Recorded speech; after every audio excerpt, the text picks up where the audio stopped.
Sorry ma'am, আসলে কুকুরটা এমন পায়ের নিচে হুট করে গলে গেল যে আমি ব্যালেন্স রাখতে পারিনি। কোকো তখনও ঘে ঘো করে চলেছে পূর্ণাকে। পূর্ণা দাঁতে দাঁত চেপে চারিপাশ পর্যবেক্ষণ করলো। উপস্থিত অর্ধেক জন মুখ টেপে হাসছে তার এই অবস্থা দেখে। পূর্ণা পাশে পড়ে থাকা হাফ ভাঙা গ্লাসটা তুলে কোকোর দিকে তাক করে বলল, তোকে আর ছাড়বো না আমি, কুত্তার বাচ্চা। বলে গ্লাসটা ছুঁড়ল তার দিকে। কোকোর গায়ে তা লাগার আগেই জোহান তাকে সঙ্গে সঙ্গে কোলে তুলে নিল। গ্লাসটা ফ্লোরে লেগে টুকরো টুকরো হয়ে বিখরে গেল। জোহান রেগে বলল, স্টপ পূর্ণা, কেউ কিছু ইচ্ছে করে করেনি। আর আজ যদি ওর লেগে যেত তাহলে ভরপাই তোমাকেই দিতে হতো। পূর্ণা কিছু বলার আগেই সাহেব এগিয়ে এলো।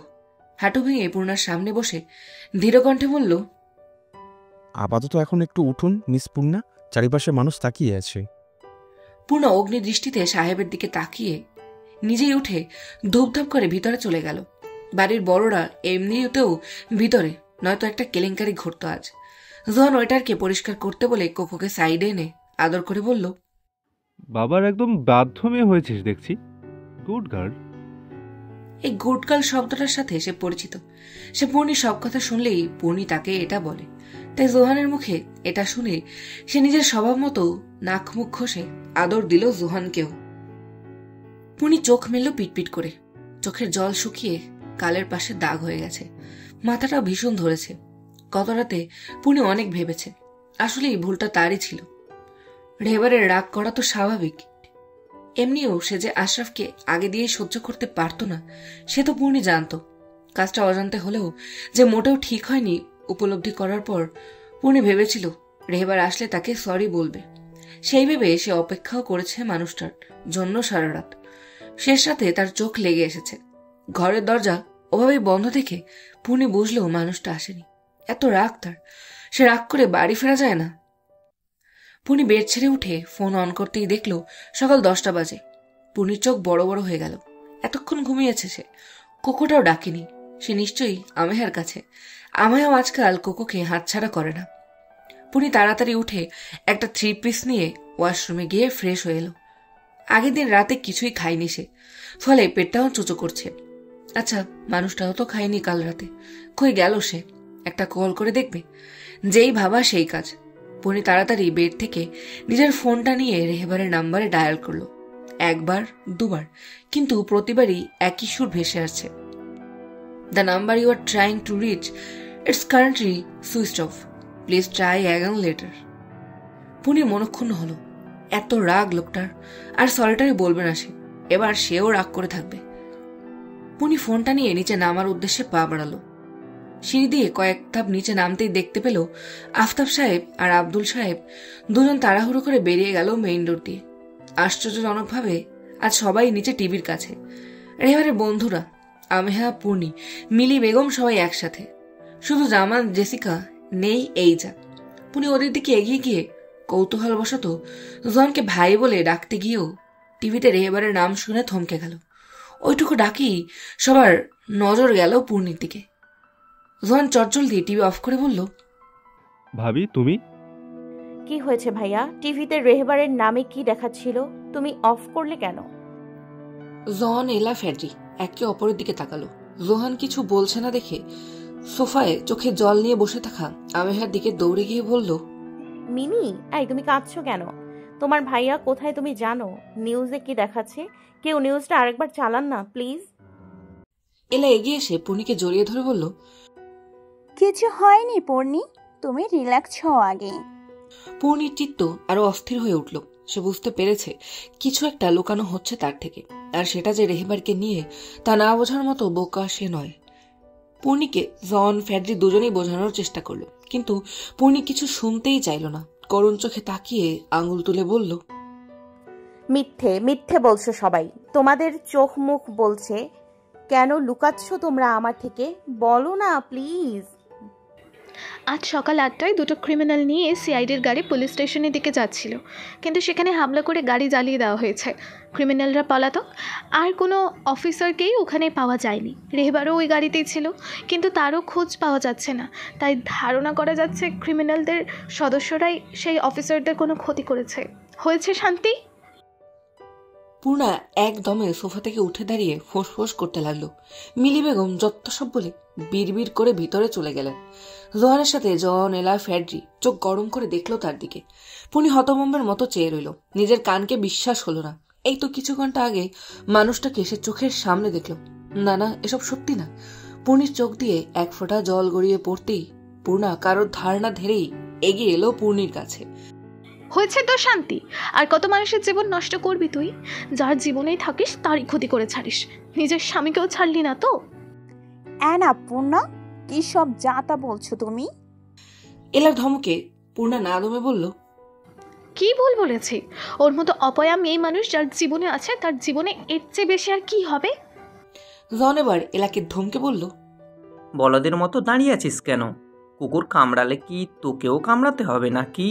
যা, ভাবিকে নিয়ে উপরে যা। এলা ঘাড় নাড়িয়ে পূর্ণিকে ধরে ঘরে নিয়ে যেতে নিলেই পূর্ণি এক ঝটকায় সেই হাত ছড়িয়ে উত্তেজিত হয়ে বলল, না না না, আমি কোথাও যাব না। কিছু হয়নি রেহবারের, আমি জানি। টিভিটা চালাও না কেউ। জোহান ভাইয়া, টিভিটা চালাও না, আমি জানি কিছু হয়নি ওনার। পূর্ণিকে এমন অ্যাগ্রেসিভ হতে দেখে সবাই বেশ অবাক হলো। পূর্ণিকে কেউ কখনোই রেহবারের প্রতি এত কনসার্ন দেখাতে খুব একটা দেখেনি। সে সবসময় নির্লিপ্ত থাকে সম্পর্কটা নিয়ে। একদিন রেহবার বন্ধুদের সাথে বসে আড্ডা দেওয়ার সময় নিজেই বলেছিল পূর্ণির সময় প্রয়োজন তাকে মেনে নিতে। তার জন্য তার মধ্যে এখনো ভালোবাসার জন্ম নেওয়া বাকি। কিন্তু এখনকার পূর্ণিকে দেখে তো একদম অন্যরকম মনে হচ্ছে। তার এই বিচলিত হওয়া চোখের জল শুধু কি সংসারের মায়া আর টানের খাতিরে? এতে কি এতটুকু ভালোবাসা নেই? পূর্ণি আরো উত্তেজিত হয়ে উঠল। কারোর কথা শুনল না। নিজেই এক হাত দিয়ে চোখের জল মুছে চারিদিকে রিমোট খুঁজতে ব্যস্ত হয়ে পড়ল। জোহান রিমোটটা আস্তে করে নিজের ট্রাউজারের পকেটের ভিতর চুপচাপ ঢুকিয়ে দাঁড়িয়ে রইল। এমনি পূর্ণির এই অবস্থা, আবার খবর দেখলে কি হবে? শেষে পূর্ণির মাথা চক্কর দিয়ে উঠতেই আমেহা আপি বলে তাকে ধরে নিল। সবাই চমকে উঠল। আমেহা পূর্ণিকে ধরে বসতেই জোহান পাশ থেকে জ্বরের গ্লাস নিয়ে পূর্ণির মুখে ছেটালো। পূর্ণির তাও জ্ঞান ফিরল না। এই দেখে সবাই ভয় পেয়ে গেল। পূর্ণা কিছুক্ষণ তা দেখে আদিক্ষেতা বলে ভেতরে চলে গেল। জোহানার উপায় না দেখে আমেহাকে নিজের ফোনটা দিয়ে বলল, তুমি ডক্টর মেহতাকে কল দাও, আমি ভাবিকে উপরে নিয়ে যাচ্ছি। এলা, আয় সাথে। এলা ঘাড় নাড়িয়ে জোহানের সাথে উপরে চলে গেল। কিছুক্ষণের মধ্যেই ডক্টর মেহতা চলে এলেন। পূর্ণিকে দেখে বললেন, ইনি পূর্ণিমা, রেহাবার বেটার স্ত্রী। জোহান বলল, হ্যাঁ ডক্টর। আইসি, খাবার একটু আগে আমি দেখলাম, বুঝতে পারছি কি যাচ্ছে ওর ওপর দিয়ে। যাই হোক ওনার প্রেশার অত্যন্ত লো। না খাওয়া দাওয়া আর অতিরিক্ত টেনশনের কারণে এমন হয়েছে। আমি সেলাইনের ব্যবস্থা করে দিচ্ছি। জোহান ইতস্তত করে বলল, আঙ্কেল, বলছি ভাবিকে কোনো ঘুমের ওষুধ দেওয়া যাবে? মানে যাতে আর কি অন্তত 6-7 ঘন্টা ঘুমিয়ে থাকে। ডক্টর একটু চিন্তিত মুখ করে বললেন, সে ঠিক আছে, কিন্তু ঘুমের মাঝে মাঝে একবার তুলে স্যুপ জাতীয় কিছু খাইয়ে দেবে, নইলে শরীর আরও দুর্বল হয়ে যাবে। বলেই তিনি স্যালাইন সেট করে ঘুমের ওষুধ দিয়ে টুকটাক কথা বলে চলে গেলেন। আজ তোর কারণে রেহবারের এই অবস্থা, তুই আসল দোষী। অপয়া মেয়ে স্বামীকেও খেয়ে ফেললি তাহলে। পূর্ণিমা, এতগুলো কটুক্তির সামনে এই একটা প্রিয় পুরুষালী কণ্ঠের ডাকে কান্নারত চোখ মেলল পূর্ণি। দৌড়ে উঠে ধরতে গেল সেই পুরুষটাকে, কিন্তু এ কি, সে কই? চারিদিকে ধোঁয়া। পূর্ণি কান্নারত গলায় ডেকে উঠল, রেহবার, আপনি কোথায়? দেখুন না, আমায় সবাই অপয়া বলছে। আপনি বলুন না আমি অপয়া নই। কোথায় আপনি? আমি এখানে পূর্ণিমা। পূর্ণি পাশ ফিরে তাকালো। ঘুটঘুটে অন্ধকারের মধ্যেও রেহবার স্পষ্ট। পূর্ণি আবারও ধরতে গেল তাকে, কিন্তু এবার তার হাতে শুধু ধোঁয়া এলো। পূর্ণি অবাক হয়ে সেই ধোঁয়া দেখতেই পেছন থেকে কণ্ঠ ভেসে এলো, আমায় তুমি ছুতে পারবে না পূর্ণিমা। পূর্ণি পেছনে ফিরল, কান্নারত গলায় বলল, কেন কেন আমি আপনাকে ছুতে পারবো না? কারণ আমি আর এই জগতে নেই। পূর্ণির মাথা ব্ল্যাঙ্ক হয়ে গেল। কিছু সময়ের জন্য পাগলের মতো হেসে বলল, আপনি আপনি মজা করছেন না? আপনি না বলেছেন আমায় ছেড়ে আপনি কোথাও যাবেন না? আপনি ছাড়া আমার কেউ নেই রেহবার, আপনিও জানেন। শেষ কথাটা বলে পূর্ণি ঠোঁট ভেঙে কেঁদে উঠল। রেহবার হালকা হেসে বলল, কি বললো নেই? আমি আছি তো, দূরে থাকি আর কাছে। না না, আপনি আমার সাথে থাকবেন, আপনি কোথাও যাবেন না। আমি আপনার দুটি পায়ে পড়ি, আপনি আপনার পূর্ণিমাকে রেখে কোথাও যাবেন না। পূর্ণির কান্নার তোপ বাড়ল। রেহেবার তা দেখে মৃদু হেসে বলল, আমি একটু ভালোবাসলে আমি থেকে যেতাম পূর্ণিমা, কিন্তু তুমি তো আমায় ভালোবাসো না। পূর্ণি চোখের জল মুছে ভাঙা গলায় বলল, কে কে বলছে বাসি না? তাহলে বলছো ভালোবাসো? পূর্ণি এবার কান্নারত অবস্থাতেই চুপ করে রেহেবারের মুখের দিকে চেয়ে রইল খানিকক্ষণ। রেহেবার তা দেখে মৃদু হেসে বলল, বলেছিলাম না তুমি আমার সাথে শুধু দায়বদ্ধতার সংসার করছো? আমি তাই তোমায় মুক্তি দিতে চাই এই খাঁচা থেকে। আমি আসি এবার, ভালো থেকে পূর্ণিমা। রেহেবারকে একটু একটু করে অন্ধকারের দিকে এগিয়ে গেল। পূর্ণি টনক নড়ল।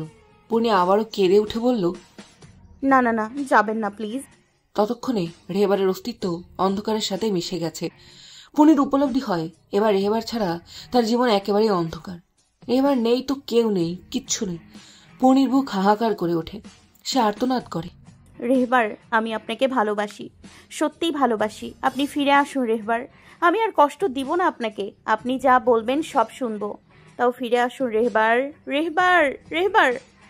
আচ্ছা, রেহেবার এখন কোথায়? সে সকালের পর আর কিছু মনে নেই কেন তার? পূর্ণি জানালা দিয়ে তাকিয়ে দেখলো অন্ধকার বাইরে। তার মানে রাত হয়ে এসেছে। সে শুয়েছিল এতক্ষণ। না না, রেহেবার কোথাও যায়নি। সে খুঁজতে গেলে তার ডাক সে ফেরাতেই পারবে না। পূর্ণি যাবে সেখানে। তার যে কত কিছু বাকি। রেহেবারকে ভালোবাসি বলা বাকি, তার সাথে হাতে হাত রেখে ঘোরা বাকি, আরো কত কি। এত সব ফেলে সে কিছুতেই পূর্ণিকে একা রেখে চলে যেতে পারে না। এত সব ফেলে সে কিছুতেই পূর্ণিকে একা করে দিয়ে চলে যেতে পারে না। পূর্ণি বেড থেকে উঠতে গেলে হাতে টান পড়ল। নিজের হাতে ক্যানোলা দেখে পূর্ণি বিরক্তিতে সেটা টেনে বের করে ফেলে দিল। ফলে হাত থেকে গল গল করে রক্ত পড়ে ভিজে গেল থ্রি পিসের খানিকটা অংশ। পূর্ণি পাত্তা দিল না। উঠে গিয়ে দরজা খোলার চেষ্টা করল, কিন্তু এ কি, দরজা তো বাইরে দিয়ে বন্ধ। পূর্ণি অস্থিরতায় দরজা ধাক্কাতে ধাক্কাতে বলল, দরজা দিয়েছো কেন তোমরা? খুলে দাও, খুলে দাও বলছি। আমি রেহবারের কাছে যাব। ও এখনো আসেনি কেন? আমেহা, জোহান ভাইয়া, এলা আপু, কেউ তো খুলে দাও প্লিজ, হাত জোর করে বলছি, খুলে দাও দরজাটা। দীর্ঘক্ষণ ডাকার পরেও কেউ দরজা খুলল না। পূর্ণি কাঁদতে কাঁদতে নিচে বসে পড়ল। তখন হঠাৎই দরজার সামনে কারোর আসার আওয়াজ পেল। পূর্ণি আশা নিয়ে উঠে দাঁড়ালো। আরেকবার দরজা ধাক্কিয়ে বলল, কে আছো? এটা একটু খুলে দাও না। দরজাটা খট করে খুলে যেতেই পূর্ণি দেখলো তাদের বাড়ির কাজ করা মিনু খালাকে। মিনু খালা নিজেই অনুতপ্ত গলায় বলল, সরি ছোটমণি, আসলে বাইরের দিকটাই ছিলাম, তাই আসতে দেরি হলো। পূর্ণি উত্তেজিত গলায় বলল, বাড়ির সবাই কোথায় খালা? বাড়ির সবাই তো হাসপাতালে। পূর্ণি চমকে উঠে বলল, হাসপাতাল? কিন্তু কেন? রেহবার ঠিক আছে তো? এ কোন হাসপাতাল বলো বলো?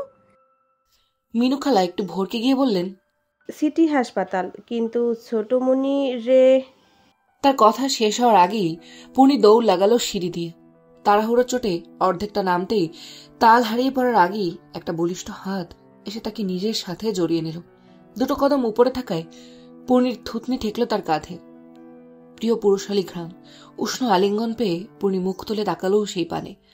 কালো শার্ট, চওড়া বুক, এ তো বহু আকাঙ্ক্ষিত তার লৌহ কঠিন পুরুষটা। কিন্তু এটাও কি পূর্ণির হ্যালোসিনেশন? বুঝতে পূর্ণি নিজের ডান হাত রেহেবারের গালে রেখে শুষ্ক গলায় বলল, আপনি মিথ্যা হতে পারেন না, আপনি মিথ্যা না, বলুন। কোমল কণ্ঠে নিজের নাম শুনে পূর্ণি হাউমাউ করে কেঁদে উঠল। রেহেবারকে জড়িয়ে ধরল শক্ত করে, যেন একটু আলগা হলেই সে কোথাও চলে যাবে। রেহেবার একটু অবাক হলো পূর্ণির এমন কান্না দেখে।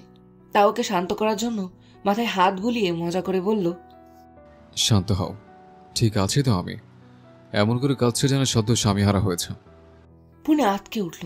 রেহেবারের বুক থেকে মুখ তুলে তার বুকে দুহাত দিয়ে প্রহার করে কেঁদে কেঁদে বলল, আপনি এত নিষ্ঠুর কি করে হতে পারেন? হৃদয়হীন পাজি লোক একটা। আপনি জানেন আমার উপর দিয়ে কি যাচ্ছিল? কোথায় ছিলেন আপনি? আমায় কষ্ট দিতে খুব ভালো লাগে না? রেহেবার থামলো না, এক চুলও নড়ল না। পূর্ণির দিকে এক দৃষ্টিতে তাকিয়ে বলল, তুমি যে আমাকে কষ্ট দাও তার বেলা। পূর্ণির কাঁদতে কাঁদতে হেঁচকি উঠে গেছে। সে ওভাবেই বলল, আমি কোথায় কষ্ট দিয়েছি? হ্যাঁ, জানো না? পূর্ণি বাচ্চাদের মতো মাথা নাড়ল। রেহেবার ফোঁস করে দম ছেড়ে বলল, তাহলে আর কি, থাক, সবাই নাও বোঝার। তবে যেদিন বুঝবে সেদিন বেশি দেরি না হয়ে গেলেই হলো। সেই স্বপ্নের কথা মনে আসতেই পনির বুকটা ধক করে উঠল। রেহেবার পাশ কাটিয়ে সিঁড়ির দুধাপ উঠতেই পনি রেহেবারের শার্টের এক কোণা টেনে ভাঙা গলায় বলল, আই লাভ ইউ রেহবার। রেহেবারের শরীর স্থির হয়ে গেল। নিজের কানকেই বিশ্বাসঘাতক মনে হলো আজ। নয়তো সে কি শুনছে? পূর্ণিমা তাকে ভালোবাসে, সত্যি বাসে, নাকি সে ক্লান্তির জন্য বেশি শুনছে?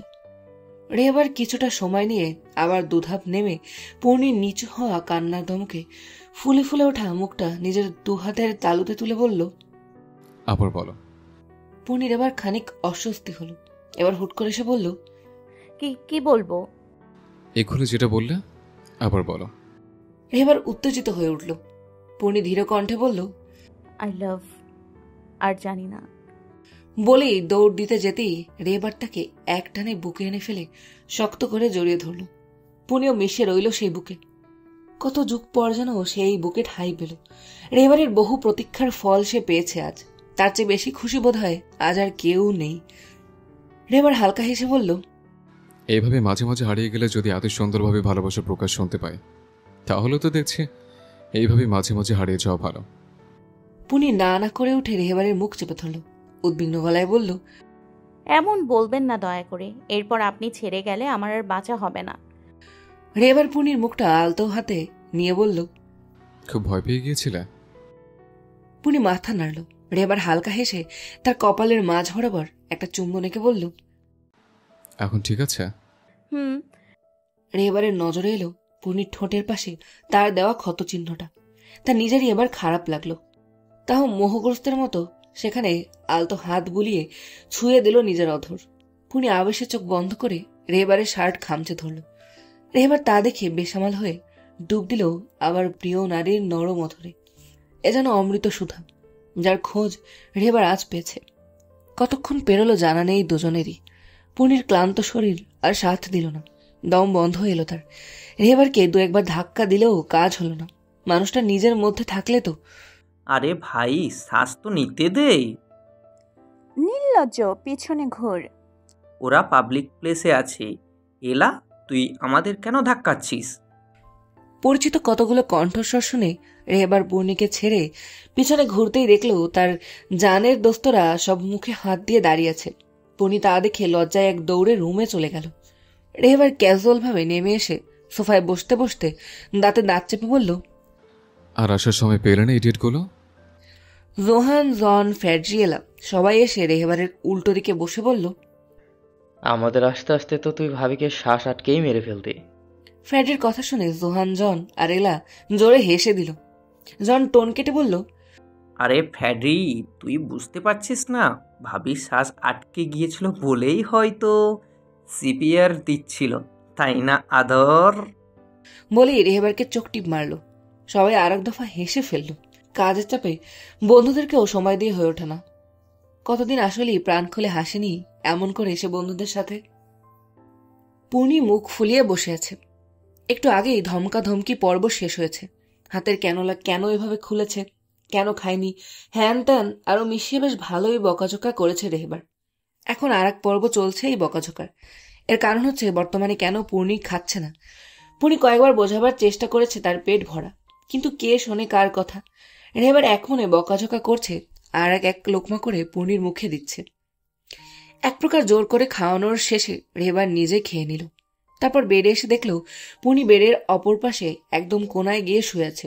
রেহেবার ভালোই বুঝলো এটা তার রাগের বহিঃপ্রকাশ। ঝগড়া তো আর করতে পারে না, এইভাবে রাগ দেখায়। রেহেবার নিঃশব্দে হেসে লাইট ও এসির পাওয়ার বাড়িয়ে কমফোর্টারের তলায় ঢুকে পূর্ণির পেটের উপর হাত গলিয়ে টেনে আনলো নিজের একদম কাছে। পূর্ণি ছোটাছুটি করলো খানিক, অতঃপর লাভ হবে না বুঝে চুপচাপ শুয়ে থাকলো সেখানেই। রেহেবার বাঁকা হেসে বলল, শক্তি শেষ? তো আমি কি আপনার মতো বডি বিল্ডার নাকি? পূর্ণির গাল ফুলানো কথা শুনে রেহেবারের গলায় শব্দ করে হেসে দিল। তারপর পূর্ণির কানে নিজের নাক ঘষে হাসকি গলায় বলল, এটুকু শক্তি নিয়ে রেহেবারকে সামলাবেন কি করে ম্যাডাম? এই শুরু হলো। পূর্ণির কান গাল আস্তে আস্তে লাল হয়ে উঠল। কথা ঘোরানোর জন্য আমতা আমতা করে বলল, কাল সারা রাত কোথায় ছিলেন আর আজ কি হয়েছিল? আপনার কপালে ব্যান্ডেজ কেন? রেহেবার এবার ফোঁস করে দম ছেড়ে বলল, কাল সারা রাত আমি বক্সিং ম্যাচ খেলেই কাটিয়েছি। সকালে অফিসে গিয়েছিলাম। যে গাড়িটির অ্যাক্সিডেন্ট হয়েছে সেটা আমি ছিলাম। তবে আমি নেমে গিয়েছিলাম তার আগের রুটে বাড়ি আসার জন্য। পরে আমিও খবর পাই অ্যাক্সিডেন্টের, তাই বাড়ি না এসে ওখানে দৌড়াতে হয়েছে। বাবা চাচা ততক্ষণে আমাদের অফিসে। বাবা মা মারা যাওয়ার পর এই প্রথম আমি বুকে জড়িয়ে নিয়েছেন আজ। এবার সে ছোটদের মতো বকাচকা করেছেন। তবে ক্রিমিনাল সবাই ধরা পড়েছে। অফিসারদের অজ্ঞান করে দিয়েছিল, তারা আপাতত ঠিক আছে। সে কেস দেখতে গিয়ে আর বাড়ি ফেরা হয়নি, একেবারে সলভ করে বাড়ি এলাম। পূর্ণি রেহেবারের খোঁচা খোঁচা দাড়িতে হাত বুলিয়ে বলল, আল্লাহর অশেষ রহমত যে আপনি ঠিক আছেন। আমার আপন মানুষগুলো এভাবে আমার চোখের সামনে সহি সালামত আর সুস্থ থাকুক, এছাড়া কোনো চাওয়া নেই আমার। রেহেবার পূর্ণির সেই হাতের তালুতে নিজের ঠোঁট ছুঁয়ে পূর্ণিকে আরেকটু নিজের কাছে টেনে এনে বলল, এবার ঘুমান ম্যাডাম, পরের দিন থেকে রাতে ঠিকঠাক মতো ঘুম নাও হতে পারে। শেমলেস। বলে পূর্ণি বালিশে নিজের মুখ গুজে শুয়ে পড়ল। রেহেবার হেসে আরেকটু নিবিড় আলিঙ্গনে আবদ্ধ করে নিল। আরবাজ এই একটা জনপ্রিয় নাম, মূলত কালো ব্যবসার দুনিয়ায় হেরোইন, কোকেন, এলএসডি, ফ্যান্টালিন এই সমস্ত ড্রাগের সাথে ছোট ছোট বাচ্চা নিয়ে ব্যবসা, এইসবের রাজ আসে। নিজের জায়গা সে ধরে রেখেছিল প্রায় 30টা বছর। এই 30 বছরে সবাই শুধু তার নামটার সাথেই পরিচিত। আশ্চর্য হলেও কেউ তার মুখ দেখেনি এত কটা বছরে। তিনি অত্যন্ত সতর্কতার সাথে তার চেহারা, পরিবার সব লুকিয়ে এসেছেন সন্তর্পণে। বড় বড় ব্যবসায়ী থেকে বড় বড় অফিসের সব ছিল তার পকেটে। তাই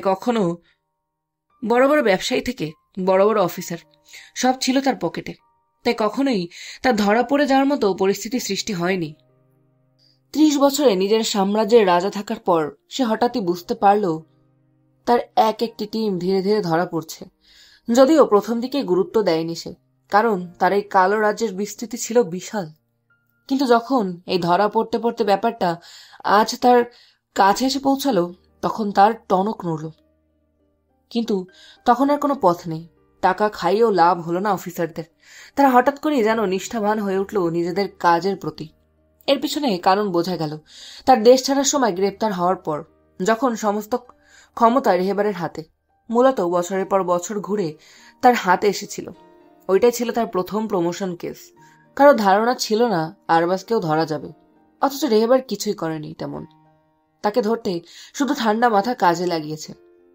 নিজে মারাঠি, সাথে আরো অনেক ভাষা শিখে নিজে গিয়ে ইনফরমেশন জোগাড় করেছিল সেই কালো দুনিয়ার। নিজের লাইফ রিস্ক আর একার উপর দায়িত্ব নিয়ে সেটাই ছিল রেহেবারের প্রথম দুঃসাহসিক কাজ। এই কেসটা নিয়ে ঘাটতে এবং এক এক করে সব জোগাড় করতে লেগেছিল তার 4 বছরের বেশি, যা তাকে এখন দক্ষ বানিয়ে তুলেছে নিজের প্রফেশনে। বিভিন্ন ভাষা শেখা, রোজ রোজ নতুন কালো দুনিয়ার লোকদের সাথে পরিচয় করা ধীরে ধীরে তার লক্ষ্য প্রশস্ত করেছিল, যার দরুন রেহেবার তাকে সহজেই ধরতে পেরেছিল। কিন্তু সমস্যা হলো অন্য জায়গায়। আরবাজ জেলে থাকার পরেও সেখান থেকে 2বার পলাতক হয়।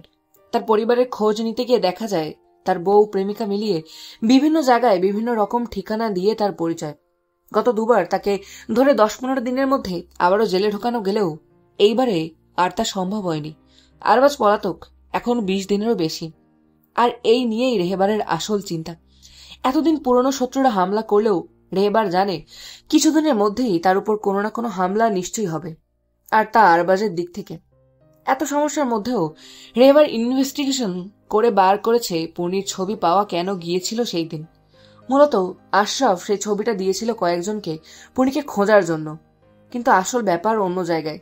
রেহেবারের ধারণা ছিল পূর্ণির যে খোঁজ চালাচ্ছে সে পূর্ণির উপর হামলা কেন করেছিল, কিন্তু পরে বোঝা গেল আসলে সেটা না। এখন রেহেবারের মাথায় একটাই চিন্তা ঘুরছে, তাহলে কে ছিল যে পূর্ণির উপর অ্যাটাক করেছিল, যাকে সে ধরতে গিয়েও পারছে না। পূর্ণি নড়াচড়া করে রেহেবারের বুকে মুখ ঘষতেই রেহেবার ভাবনাচ্যুত হলো। ঘুমন্ত পূর্ণির চেহারার দিকে স্নিগ্ধ দৃষ্টি মেলল। মেয়েটা ঠোঁট ফুলিয়ে ঘুমোচ্ছে, হয়তো তার ধমক খাওয়ার স্বপ্ন দেখছে। রেহেবার লক্ষ্য করেছে পূর্ণি তার ধমক খাওয়ার পরই এমন ভাবে মুখ ফোলায় ঠিক। রেহেবারের ঠোঁটে মৃদু হাসি খেলে গেল। পূর্ণির চোখের কাছে গিয়ে চোখগুলো সরিয়ে গালে হালকা করে ঠোঁট ছোঁয়াতেই পূর্ণি আবার নড়ে চড়ে চোখ পিটপিট করলো। এবার হেসে পূর্ণির চুলগুলো মুখের সামনে থেকে সরিয়ে হাসকি গলায় বলল, গুড মর্নিং ওয়াইফি। পূর্ণির বুঝতে একটু সময় লাগলো। চারদিক দেখে চোখ স্থির করলো সামনের শ্যামলা গরনের বলিষ্ঠ বুকের পুরুষটার দিকে, যার এক হাত পেঁচিয়ে আছে তাকে। পূর্ণি ধরফড়িয়ে উঠে বসলো। মর্নিং। রেবা সেই অস্বস্তি ভরা মুখের দিকে তাকিয়ে মৃদু হেসে বলল, I have a surprise for you darling. আমার জন্য? পূর্ণির চোখ গোল গোল করে তাকালো। রেবার এমন পুতুলের মতো তাকানো দেখে হেসে ফেলল। ইয়েস, ফর ইউ মাই লাভ। যাও ফ্রেশ হয়ে আসো, আমায় বেরোতে হবে। পূর্ণি খানিকটা ইতস্তত করে হাত কষলে বলল, আজও বেরোবেন? আজ না গেলে হয় না। রেবার ভ্রুকুচকে পূর্ণিমার এক হাতে টেনে নিজের বুকে এনে ফেলল। আকস্মিক ঘটনায় পূর্ণিও হক চকিয়ে গেল। রেবার পূর্ণির চিবুক ধরে তুলে বাঘা হেসে বলল, না গেলে যা বলবো তাই শুনবে। তা কখন বললাম? পূর্ণি দৃষ্টি নামিয়ে ইতস্তত করল। রেবার তাকে ছেড়ে হাঁপ ছেড়ে বলল, তাহলে আর কার জন্য থাকবো? যে থাকতে বলেছে সে তো সারাদিন আমার থেকে পালিয়ে পালিয়ে বেড়াবে, না নিজে কাছে আসবে আর না আমার যেতে দেবে। পূর্ণি দৃষ্টি নত করে মিনমিন করে বলল, শুনবো। রেবার ঠোঁট টিপে হেসে বলল, কি শুনবে? আপনার কথা। যা যা বলবো সব শুনবে? রেবার মুখ ফিরিয়ে মিটিমিটি করে হাসছে, যা তাকে ভালোই বুঝছে লোকটা তাকে লজ্জা দিতে এমন করছে। তাও উপায় নেই, আজ তার মন সায় দিচ্ছে না রেহেবারকে ছাড়তে। কালকের স্বপ্নের রেশ কাটেনি তার এখনো। এমনিই তো বিপদ নিয়ে নাড়া ঘাটাই মূল কাজ মানুষটার। পূর্ণি লজ্জা পাওয়া মুখশ্রী দেখে নেশাক্ত দৃষ্টিতে রেহেবার পূর্ণির চুলে মুখ ডোবাল। পূর্ণি কেঁপে উঠলেও কিছু বলল না। এক হাত দিয়ে রেহেবারের কাঁধ শক্ত করে ধরল। রেহেবার ঠিক তার ডান কানের নিচে লালচে তিলটায় চুমু খেয়ে গলায় নাক খসে বলল, every time you blush like this it drives me crazy. I lost my control. Purni আড়ষ্ট ভঙ্গিতে টুকটুকে গাল নিয়ে চুপচাপ ওভাবেই রেহেবারের বুকে পড়ে রইল। এখন আর এই স্পর্শে তার অস্বস্তি হয় না। একটু গুটিয়ে যায় বটে, তবে তা শুধু প্রথম কোনো পুরুষের এত গভীর স্পর্শের কারণে। আমি দ্রুত ফেরার চেষ্টা করব বলেই রেহেবার পূর্ণির ঘাড় থেকে মুখ উঠিয়ে কপালে ঠোঁট ছোঁয়াল। পূর্ণি আবেশ থেকে বেরিয়ে গাল ফুলিয়ে বলল, তাও যাবেন? রেহেবার হেসে পূর্ণির গালটা হালকা টিপে বলল, আজ ইম্পর্টেন্ট মিটিং আছে ম্যাডাম, তাই যেতেই হবে। আপনার সমস্ত এনার্জি বাঁচিয়ে রাখুন, রাতে এসে সব উসুল করে নেব আমি। পূর্ণি লজ্জা পাওয়ার কথা হলেও সে লজ্জা পেল না। সে জেনে গেছে মানুষটা কেমন ঠোঁটকাটা। তবে তার মনটা ভার হয়ে এলো এখন। এত ব্যস্ততা যে যেতেই হবে আজও। পূর্ণি ডাইনিং এ নামলো কোকোকে নিয়ে। একদম দুজনে স্নান সেরে। কোকোটা এখন ডুমুরের ফুল হয়েছে। সারা বাড়ি ছোটাছুটি করে বেরোনো তার কাজ। আর বাকি সময় আমিহার কাছে বসে থাকা। আমিহা বসে বসে রং তুলি দিয়ে ক্যানভাসে আঁকাবুকি করবে, আর তার পাশে বসে উনিও রং নিয়ে সাদা পেজে নিজের পায়ের ছাপ দেবেন। সারাদিন তার এই করেই কাটে। পূর্ণি নিচে আসতেই দেখলো সবাই ডাইনিং এ বসে থাকলেও রেহেবার নেই। মানুষটা কি তাহলে এত তাড়াতাড়ি বেরিয়ে গেল? ভাবতে ভাবতেই রেহেবারের ডাক এলো গার্ডেন এরিয়া থেকে। তাকেই ডাকছে। পূর্ণি একবার ডাইনিং টেবিলে বসা সবার দিকে তাকালো। রেহেবারের বন্ধুরা তো আছে, এমনকি আমিহার মুখেও মিটিমিটি হাসি। শুধু পূর্ণ আর জেসিকার মুখ ভার। পূর্ণি হতাশার নিঃশ্বাস ছাড়ল। এই লোকটাও না। পূর্ণি কোকোকে কোলে নিয়ে সেই দিকে পা বাড়ালো। গার্ডেন এরিয়া যেতেই দেখলো একটা ল্যাব্রাডর রিট্রিভার বসে রেহেবারের আদর খাচ্ছে। পূর্ণিকে দেখে দুবার ঘে ঘু করলেই রেহেবার গম্ভীর গলায় বলতেই সে আবার চুপচাপ হয়ে গেল আগের মতো। কোকো কোল থেকে নামবে বলে ছটফট করলেও পূর্ণি তাকে চেপে ধরে রাখলো। রেহেবার তা দেখে হেসে বলল, ছেড়ে দাও ওকে, বুলেট বাধ্য ছেলে, আমার অর্ডার ছাড়াও কিছুই করে না। পূর্ণি একবার বুলেটের দিকে তাকিয়ে কোকোকে নিচে নামাতেই কোকো দৌড়ে সেই দিকে যেতেই বুলেট আবার ঘেঘু করে উঠল। কোকো ভয়ে এবার রেহেবারের পেছনে গিয়ে লুকিয়ে ভাউ ভাউ করল। রেহেবার হেসে কোকোকে নিয়ে বুলেটের সামনে রাখল। কোকো চুপ করে বসে পড়ল। বুলেট এবার কিছুটা এগিয়ে এসে কোকোর গাল কান চেটে দিতেই কোকো আবার দৌড়ে এসে পূর্ণির কোলে উঠে পড়ল। এটা দেখে রেহেবার পূর্ণি দুজনেই উচ্চস্বরে হেসে উঠল। পূর্ণি হেসে বলল, এটাই কি আপনার? রেহেবার বুলেটের মাথায় হাত বোলাতে বোলাতে বলল, ঠিক আমার না, সাহেবের এটা। তবে ছোট থেকে ওকে আমি ট্রেনিং দিয়েছি, তাই আমার প্রতি ওর টান একটু বেশি। সাহেব নেই এখন, তাই কয়েকটা দিন ও এই বাড়িতেই থাকবে। পূর্ণি মৃদু হেসে বলল, বুঝলাম, এবার খেতে আসুন। আপনি না বেরোবেন? আর বাচ্চা দুটো? আপনি যান, আমি ওদের খেতে দিয়ে দিচ্ছি। বলেই পূর্ণি বুলেটের কাছে গিয়ে আদর করতেই বুলেটও পূর্ণিকে আদর করে দিল। পূর্ণির পক্ষে জীবজন্তুদের সাথে বন্ধুত্ব করা প্রফেশনাল লাইফের কারণে অনেকটাই সোজা। রেহেবার তা দেখে আর কিছু বলল না, ভিতরে চলে গেল ফ্রেশ হতে।